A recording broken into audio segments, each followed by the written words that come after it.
ఒక పెద్ద వ్యక్తిగా ఎదిగాడు తన చావుతో. భారతదేశం కోసం తాను పోరాడుతూ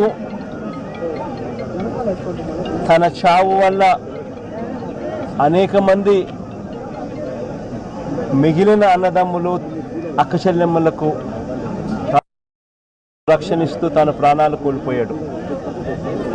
అలాంటి మురళిని తాడమైతే వెనక్కి తాలేము,